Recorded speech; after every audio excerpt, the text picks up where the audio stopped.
나모 따사 바가와또 아라하또 삼마 삼부따사 나모 따사 바가와또 아라하또 삼마 삼부따사. 세상에 존귀하신 님, 거룩하신 님, 올바로 원만히 깨달으신 님, 부처님께 예경하나이다.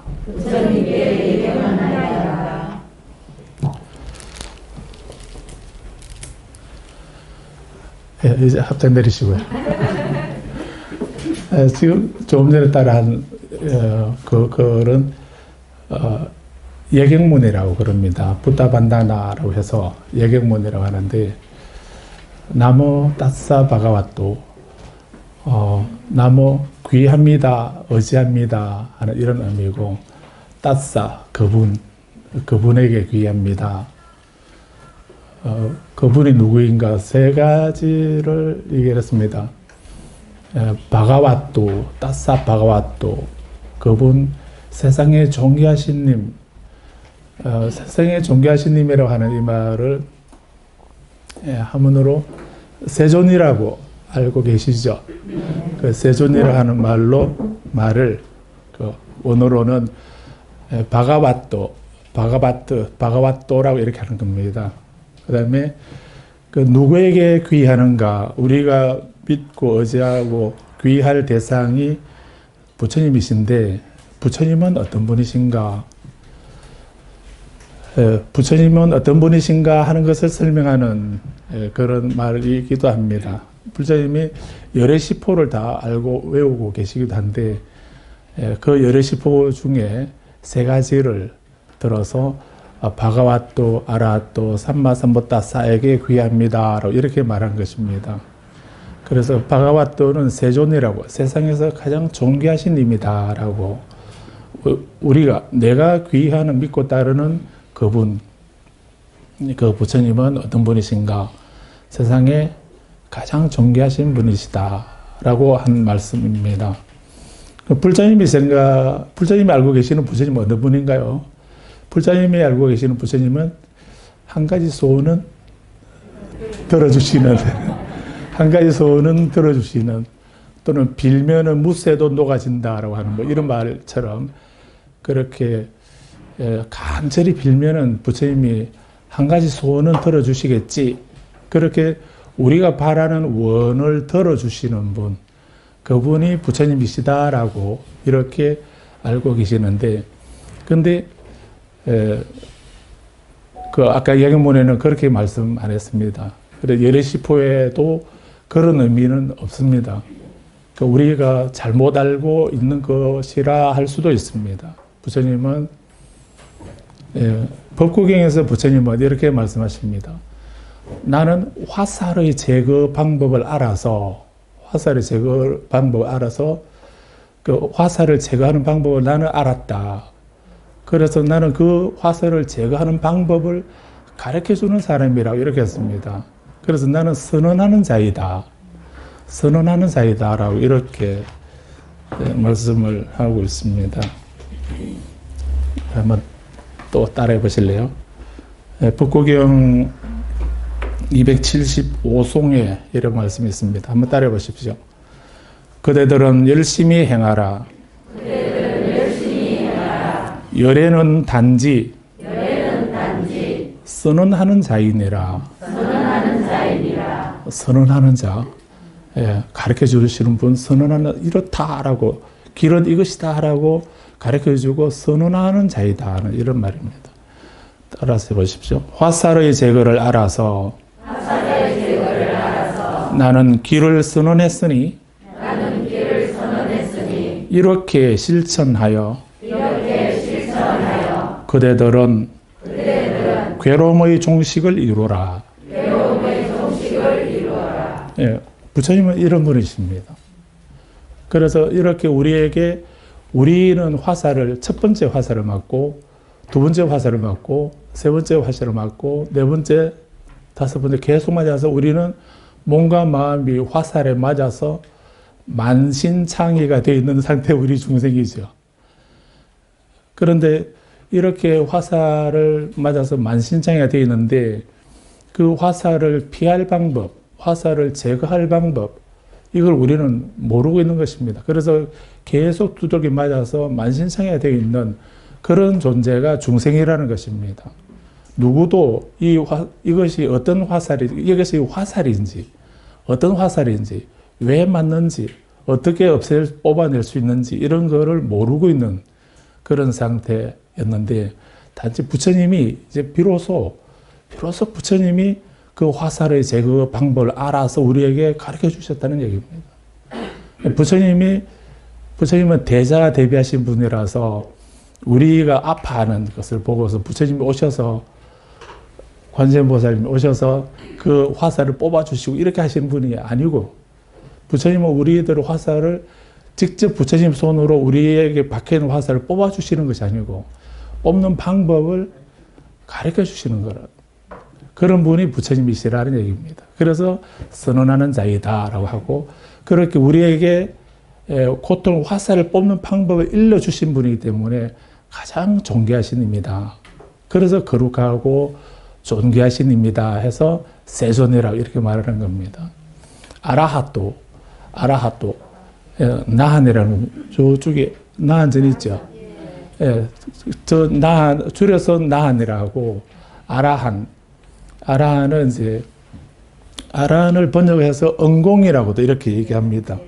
응공이라고 하는데 공양을 감당할 자격이 있는 분이다 해서 응공 이렇게도 말하고 그리고 이분들은 왜 공양을 받을 자격이 있는가?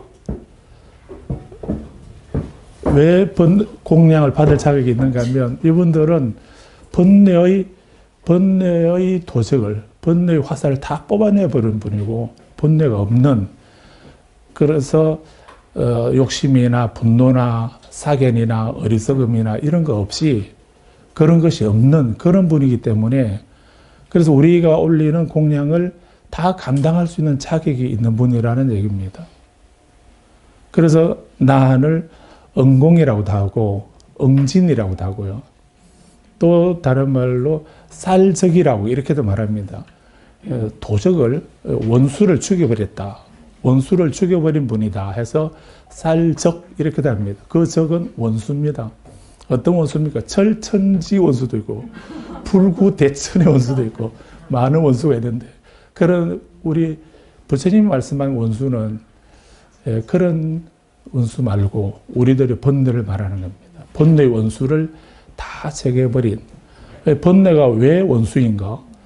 번뇌는 나를 다음 생에 지금은 그래도 전생에 내가 지어놓은 선업이 조금 있어서 사람 몸을 받아놨는데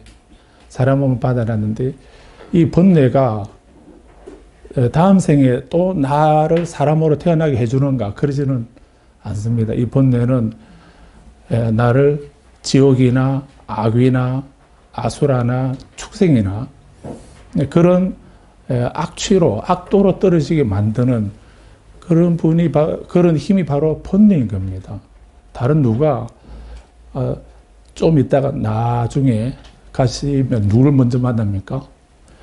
염라 할아버지를 만난다고 그러죠. 그런데 다음 생에 우리가 어디로 가는가 이런 거를 염라대왕이 심판하고 경전에 보면은 우리들에게는 우리 오른쪽 어깨에는 내가 평소에 하는 선업을 기록하는 신이 있다고 그럽니다. 보입니까? 근데 우리 오른쪽 어깨에는 불자님 저도 그렇고요. 불자님도 그렇고 좌측 주동 장악신, 장악신, 우측 주동 장악신 이렇게 하죠. 그런 의식문에 그런 말이 있거든요. 그리고 오른쪽에는 선업을 기록하는 신이 있고요.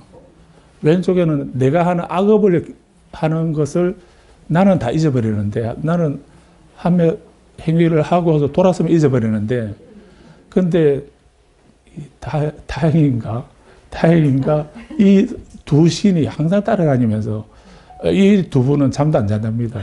계속 우리가 하는 어떤 선행도 오른쪽 신은 다 기록을 하고 왼쪽 신은 내가 하는 모든 악행을 다 기록한다는 겁니다. 그래서 그것을 우리 염라 할아버지 앞에 가게 되면, 할아버지인가? 염라 법왕 앞에 가게 되면 그걸 제출하는 거죠. 그걸 제출하는데, 근데 우리는 뭐 기억 안 난다, 나 모르겠는데요, 기억 안 나는데요, 이렇게 우리는 다 그렇게 아마 다 하실 겁니다. 그러는데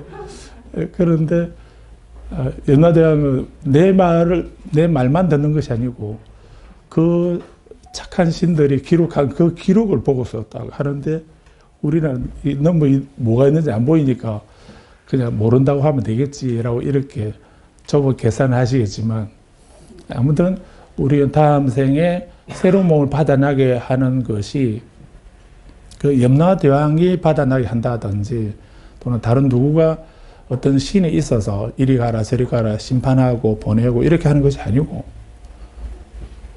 내가 지은 업이 그렇게 가도록 만드는 것입니다.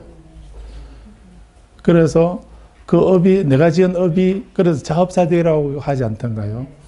그 자업자득이라 하듯이 내가 지어서 내가 받는다라고 이렇게 말씀하는 것처럼 그렇게 하는데도 우리는 잘 이해를 못하니까, 그래서 우리의 이해를 돕기 위해서 염라대왕을 등장시키고 시왕을 얘기하고, 그래서 그분들이 그 기록한다 또는 뭐 심판한다 하는 이런 식으로 얘기를 한 겁니다. 그러니까 조금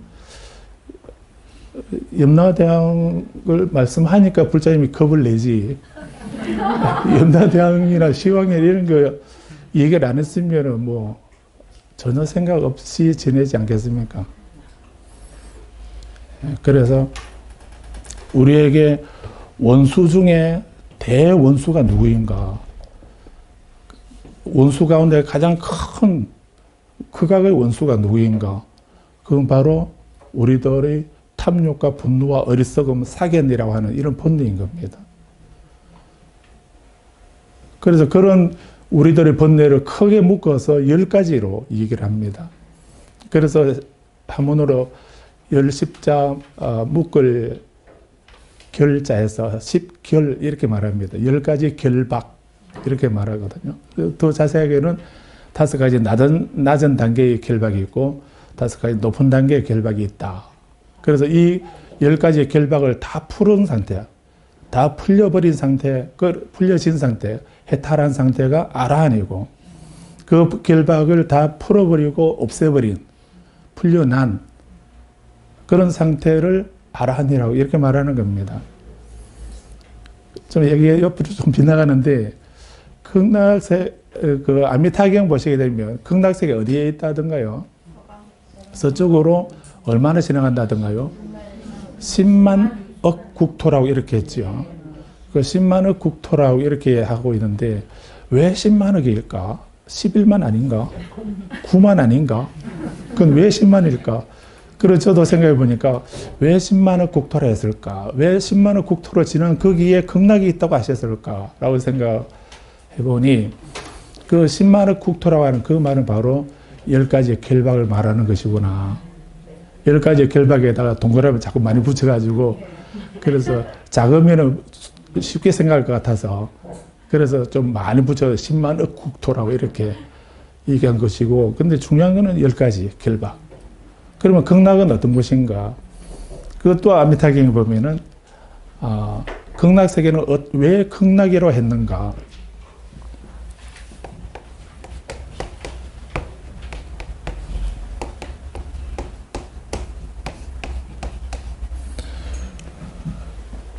지금 이거 말씀드릴 시간 아니긴 한데, 연관지어서 말씀드리겠습니다.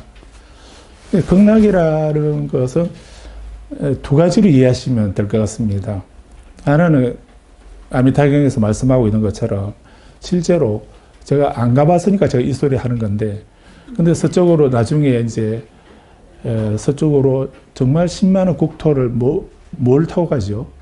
반야용선을 타고서 이제 10만원 국토 지나가면은 거기에 극락세계라고 하는 것이 공간적으로, 우주 공간적으로 저 타방세계 서쪽에 극락이라는 세계가 있을 것이고, 거기에 부처님이 계시는데 호가 아미타이시다라고 이렇게 아미타경에 말씀하고 있으니까, 그저 그대로 이해하시면은 그냥 서쪽에 10만원 국토를 지나가면 그게 극락세계가 있고 그게 아미타 부처님이 계신다. 지금 성불하신 지가 얼마나 10급이 지났다라고 이렇게 경에 말씀하지 않던가요? 그냥 글자 그대로, 경 그대로 이해하셔도 되고요. 그게 기본이고, 두 번째 이해는 그 이면에 있는 의미를 이해해 보게 되면, 그러면 10만억이라고 하는 말은, 그건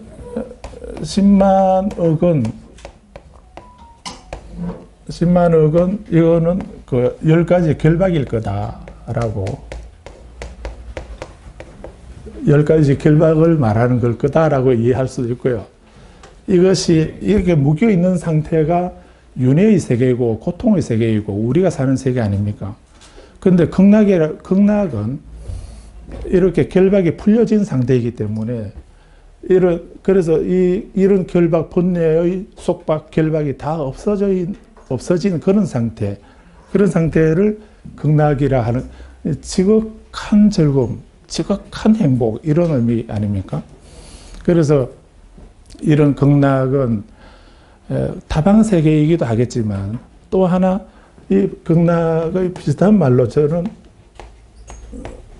열반을 말하는 거다라고 이해해 봅니다. 열반이라고 하는 말은, 열반, 니르바나라고 하는, 열반이라고 하는 이 말은 어떠한 괴로움도 없는 상태를 말합니다. 어떠한 괴로움도 없는 그 상태를 열반이라 한다. 어떤 번뇌도, 어떤 괴로움도 없는, 번뇌가 다 치멸된 그런 상태를 열반이라 하는 겁니다. 그런데 우리는 어떤 스님이 열반을 하셨다 이렇게 하게 되면, 그 스님이 번뇌가 다 없어졌다는 말로 쓰셨습니까? 아니면 돌아가셨다는 얘기로 쓰십니까? 예. 근데 초기경전에 이제 아함경이나 니까야에 보게 되면, 그 출가자나 제가자나 부처님 제자들, 부처님 제자는 두 가지가 있다 했습니다. 출가 제자가 있고 제가 제자가 있다라고 했습니다. 출가 제자나 제가 제자나, 우리 부처님 제자들이 출가를 하거나 또는 제가라도 수행을 하고 공부를 하고 수행을 하는 이유가 뭔가? 뭐 때문에 우리가 수행을 하는가? 우리가 수행하는 궁극의 목적이 무엇인가? 라고 하는 그런 질문을 하실 부분이 있습니다. 우리는 뭐 때문에 수행을 하죠? 기도를 하거나 수행을 하는 이유가 뭔가? 그래서 경전에서는 우리 부처님 제자들의 수행의 궁극적인 목적은 천상에 태어나기 위해서, 천국에 태어나기 위해서 우리가 수행하는 것이 아니고, 우리 부처님 제자들이 출가하고 수행하는 궁극의 목적은 열반의 성취다라고 이렇게 말씀하고 있습니다. 열반을 성취하는 것이 우리들의 궁극의 목적이다라고 이렇게 말씀하고 있습니다. 그런데 그 열반이라는 말이 누가 돌아가신 분을 열반하셨다 이렇게 말씀하게 되면, 그러면 우리가 수행하는 목적은 죽기 위해서 수행하는 것, 이런 말이 되나요? 그건 아니죠. 그래서 이제 그 누가 열반하셨다 이렇게 말할 때는, 엄격하게 말하면은 앞에 반자를 붙여야 됩니다. 그래 반자를 붙이는데 이건 일반 반자입니다. 절반 반자가 아니고. 예. 그래서 반열반. 그 파리라는 말인데요. 원어로는 파리 니르바나 이렇게 해서 그걸 한문으로 반열반 이렇게 한 거거든요. 그래서 이 말은, 반열반이라는 말은 이제 죽음을 의미하는 것이기도 합니다. 근데 일반적인 죽음을 말하는 것이 아니고, 번뇌가 끊어진 상태에서 육신마저도 인연이 다 된 그런 상태를 말합니다. 그래서 완전한 열반, 이런 의미로 반열반 이렇게 하거든요. 이것은 부처님이 반열반 하셨다. 부처님의 죽음은 우리들의 죽음하고 또 다르기 때문에 부처님의 죽음은 위대한 죽음이기 때문에 위대한 열반이기 때문에 그 대반 열반 이렇게 하는 겁니다. 그냥 열반 이렇게 하게 되면 그거는 모든 번뇌가 다 사라진 상태예요. 우리 목숨하고는 상관없습니다. 우리는 살아있는 상태라도 살아있는 상태이지만 지금 현재 내 마음속에 어떠한 번뇌도 없어진 상태, 그래서 어떠한 번뇌의 파도도 일어나지 않는 그런 고요하고 고요한 상태, 그런 상태를 열반이라 하거든요. 그래서 열반을 번역하게 되면 적정이라고 이렇게 합니다. 고요하고 고요하다. 고요하고 고요하다. 뭐가 고요? 이 물리적으로 고요한 걸 말하는 것이 아닙니다. 저도 토굴에 있다가 보니까 어쩌다가 한밤중에 그야말로 한밤중에 이제 잠이 깨었는데 그때 주변에 바람 소리도 안 나고 어떤 소리도 정말 아무 소리도 안 나는 그야말로 적막한 그런 거를 고요하다는 말이 이런 상태를 말하는구나 이렇게 생각될 정도로 그렇게 고요한 것을 한번 경험해 본 적이 있습니다. 그런 것은 물리적인 고요함을 말하고요. 주변에 뭐 강아지 짖는 소리도 안 나고 쥐가 다니는 소리도 안 나고 정말 아무 소리도 안 나는 그런 상태를 우리는 고요하다라고 말할 수 있죠. 그런데 여기서 말하는 고요는 그런 물리적인 고요, 정말 지하실에 그 방에 아주 깊숙한 방에 갇혀서 그 속에서 아무 소리도 들리지 않는 그 상태의 고요, 그걸 말하는 것이 아니다라고 아셔야 합니다. 심리적으로 우리 마음 속에 어떠한 갈등도 번민도 고민도 슬픔 비탄 고통 근심 절망 어떤 것도 없는, 그래서 마음이 저기 평온하고 고요하고 고요한 안락하고 평온한 상태, 그걸 말한다라고 얘기하시면 됩니다. 그래서 우리가 열반을 성취하는 것이 궁극적인 목적이다라고 이렇게 말할 때 열반은 고요하고 고요한 상태를 말하고 우리들의 마음 속에 그런 번뇌가 없어지는 상태를 말한다는 겁니다. 우리가 뭔가를 볼 때 번뇌를 가지고 볼 수 있고 번뇌를 안 가지고 볼 수가 있지요. 또 번뇌를 가지고 들을 수 있고 번뇌 없이 기쁜 마음으로 번뇌 없이 평온하게 소리를 들을 수 있지 않습니까? 그 상태를 말하는 겁니다. 그래서 우리가 열반을 성취한다 이 말이 우리 다 죽자 이 고달픈 세상에 우리는 다 머리 깎고 절에 들어가서 다 죽자 이렇게 그 의미로 우리가 수행하는 것이 아니기도 하고 열반은 그런 의미가 절대 아니다는 오늘 꼭 기억하십시오. 그러면 우리들의 궁극적 목적은 뭡니까? 불자님 궁극적 목적은 불자님이 이렇게 계를 받고 수행하고 기도하고 공부하는 궁극적 목적이 뭐라고요? 부처가 되는 거죠. 예? 부처가 되는 거죠. 부처가 되는 거예요? 그래 물 좀 가져오실래요? 물. 그래서 부처가 된다든 성불한다든지 뭐 이렇게 어렵게 생각하지 마시고요. 그걸 뭐 큰 깨달음을 완성한다든지 확철대화한다든지 부처가 된다든지 같은 말이긴 한데 그런 의미이기도 하지만 그거를 우리가 너무 어렵게 생각하지 마시고 열반을 성취한다는 말이 결국은 부처가 된다는 그런 말이기도 하고요. 그런데 결국 이 열반을 성취한다는 말은 우리가 우리 마음속에 내가 내 일상생활 속에서 내가 출가했으면 출가한 자로서 제가자는 제가자로서 나에게 어떠한 번뇌도 슬픔도 비탄 고통 근심 절망 어떤 것도 없는 지극히 평화롭고 환희로운 그런 상태에서 말하고 행동하고 생각하고 일을 하고 하는 그런 삶을 그 열반의 삶이다. 이렇게 말할 수 있고요. 그런 말을 또 다른 말로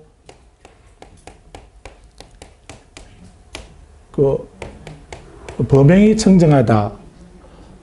범행이라고 브라마짜리아라고 이렇게 해서 범행이 청정하다라고 이렇게도 말합니다. 범행을 닦는다 또는 범행이 청정하다 이 말은 우리들의 일상생활이 번뇌가 없는 계를 지키는 그런 생활을 말하는 것이긴 한데, 근데 범행이라는 말이 단지 계를 지키는 것뿐만 아니라 이렇게 우리가 번뇌가 없는 상태에서 깊은 마음으로 그런 번뇌의 파도가 일어나지 않는 상태에서 평온한 상태에서 그 순간에 해야 할 일을 하는 그 상태를 말하는 거다라고도 할 수 있다는 얘기입니다. 그래서 아라한이라고 하는 말은 번뇌의 도적을 죽였다라고 하는 좀 살벌한 말이긴 한데, 근데 그 번뇌의 도적은 우리 마음속에 일어나는 그런 슬픔이나 비탄 또는 탐욕이나 분노나 어리석연이나 이런 것이 없어진 그런 상태를 말하는 거다라고. 그런 분이야말로 아라한이고 나한이라는 겁니다. 근데 이런 아라한이나 나한에 대해서 우리는 또 한쪽으로 잘못 들은 게 있어가지고, 그 나하님은 어떻다 하던가요? 불자님 들어보신 대로 나는 성질이 어떻다고 그러던가요? 예? 포악하다고요. 동명불원의 나하님은 포악하던가요? 그런 얘기 들어보셨나요? 나하님은 성질이 급하셔서 기도하게 되면 성취를 빨리 주신답니다. 좀 그까지만 하면 되겠는데요. 또 하나 더 있어요. 성질이 급하셔서. 그런데 빌면은 빨리 성취를 주시는데, 그런데 들어보고 이게 자주 안 오면 이제 이루어졌다고 자주 안 오거나 공약물 잘 안 올리거나 이렇게 하게 되면 어떻게 해야 한다든가요? 주었던 것을? 그런 분은 무슨 성자입니까? 성질이 급하다는 말도 말이 안 되는 거고요. 그리고 또 잘 보이는 사람에게는 성취를 주고, 또 줬다가도 안 보이면 주었던 거 빼앗아가고, 이렇게 거래를 하는 이런 분이 무슨 부처님이고 성자라고 할 수 있습니까? 그 혹시 그런 얘기 들으시면 이제 이번에 수교법에 갔더니 절대 그런 의미가 아니라 카더라라고 이렇게 얘기를 하십시오. 이것은 중국에서 대성에서 만들어진 아라한을 폄하하는 소리입니다. 그래서 우리는 대성불교고, 소성불교는 외도만도 못한 저런 소성의 성자는 아라한이니까. 그래서 그런 소성의 성자 아라한들은 성질이 급해서, 그래서 진묵대사가 진묵 말고 진묵대사가 통도사를 보공참배하시려고 이렇게 가시는데, 지금은 이제 다리가 놓아져 있거든요. 그런데 옛날에는 다리 없이 개울을 건너서 가고 이렇게 해야 돼요. 그때 다리가 없고 징검다리가 있었다고 그럽니다. 근데 진묵대사가 오셔서 이제 통도사를 이제 들어가려고 개울을 건너려고 보니까 마침 비가 와서 이제 그 징검다리가 그 물에 잠겼다가 드러났다 이렇게 하고 있는 그런 상태더랍니다. 그래서 이건 건너가야 되나 말아야 되나 이렇게 고민하고 있는데, 갑자기 동자 스님이 나타나더니 그냥 깡총깡총 이렇게 아주 가비하게 건너가더랍니다. 그래서 제 사미가 저렇게 건너가는데 내가 못 건너가겠냐 싶어서 이렇게 해서 이제 딱 징검다리에 첫 발을 내디뎠는데 그냥 푹 빠져가지고요. 자칫했으면 아마 떠내려가서 익사할 뻔했다고 그럽니다. 그럼 진묵스님이 좀 더 자세히 안 보고 이렇게 건너가시면 그걸 탓해야 되는데, 그 말도 안 되는 그 얘기에서는 진묵스님이 이렇게 생각하셨다는 거예요. 그 진묵대사에게 제가 여쭤보지 못해서 모르겠는데, 그 진묵대사 생각하기로 이거 봐라. 이거는 나한을 가르치는 거예요. 나한테는 또 나에게 장난을 하는구나. 이렇게 생각하셨다는 거예요. 어째 그게 나한테는 장난이죠. 그래서 얘들이 나를 또 이렇게 골탕 먹이려고 원래는 깊은데 나를 물에 빠뜨리려고 일부러 깜짝하게 아주 가볍게 건너가는 모습을 보여서 이렇게 장난을 했구나. 내가 그 동사 참배하면서 나한테는 가서 얘들을 가만히 안 둬야 되겠다. 혼내줘야 되겠다. 이렇게 생각하셨다는 거예요. 그래서 다음날 이제 물이 빠지고 난 뒤에 참배하기로 하고, 그래서 다음날 이제 참배하려고 하고 있는데, 그 전날 주지 스님 꿈에 나님이 나타나가지고, 주지야, 큰일 났다. 내일 우리 전부 다 지목대사 두들겨 맞게 생겼다고. 그래서 안 맞을 수 있도록 얼른 그 일출문 바깥에다가 그 지목대사가 좋아하는 걸 다 좀 걸어놔라고. 그렇게 했답니다. 그런 너무나 생생한 꿈이라서 그 지목대 주지 스님이 이제 잠에서 깨어나가지고 그 꿈에 나님 일러주시는 대로 그 들어오신 입구에다가 다 지목대사가 좋아하시는 뭘 좋아하시는 모르겠는데 그걸 다 걸어 놓으셨다는 거예요. 그래서 보시고는 지목대사가 또 나에게 장난하는구나 얘들이. 그래서 내가 혼낼 줄 알고 미리 또 이제 혼내지 말라고 또 이렇게 여기까지 또 이렇게 장난하는구나 하고서 그렇게 하시고는 그거 다 드시고요. 다 드시고 그리고 이제 그 나한테는 가가지고 그 주장자로 머리를 톡톡 치면 네가 그랬지 이렇게. 그런데 지금 통도사가 그 얘기 했는지 모르겠는데 저는 아주 옛날에 어떤 책에서 그런 걸 봤습니다. 그래서 너무 재미있어서 지금까지 기억하고 있는데, 그래서 그 얘기는 그래서 진묵대사는 그 나한들을 또 혼낼 수 있는 법력을 가지고 있는 큰 스님이시고, 큰 스님, 대선사이거나 큰 스님이시고, 나한들은 그렇게 번뇌가 다 끊어진 번뇌가 없는 성자라 하면서, 그래서 장난기가 있는, 그런 분으로, 그런 존재를 묘사하고 있는 거거든요. 우리는 들으면 참, 지목대사 참 위대한 분이다. 부처님의 화신이라 하더니 진짜인가 보다. 이런 생각이 들 그런 내용인데, 가만히 뜯어보게 되면, 그거는 아란을 크게 폄하하는 그런 얘기거든요. 실제로 만약에 나한이 그런 어떤 성질이 급하고 또 와서 잘 공양물 잘 올리고 이런 신심 있게 하면은 성취를 주었다가 또 조금 뭐 게으름 피우거나 이렇게 하면 주었던 거 뺏어가 버리고, 그런 우리 속인들도 잘 안 하는, 우리도 그런 일을 잘 안 하는데 그런 일을 나하님이 그런 일을 하신다. 그건 아니죠. 만약에 실제로 그 나하님이 그렇게 하셨다고 한다면 그거 아직 아란이 아닌 것입니다. 소성이다 대성이다 이걸 떠나서. 그래서 나한이라는 말은 지금 말씀드린 대로 그런 절대로 성질 급한 분은 나한이 아니고, 나한이라면 성질 안 급하다라고 이렇게 아셔야 되고요. 그리고 나님은 어떠한 번뇌도 없는 그런 상태, 그런 경지에 도달하신 분이다 하는 거에 대해서 확신을 가지셔야 됩니다.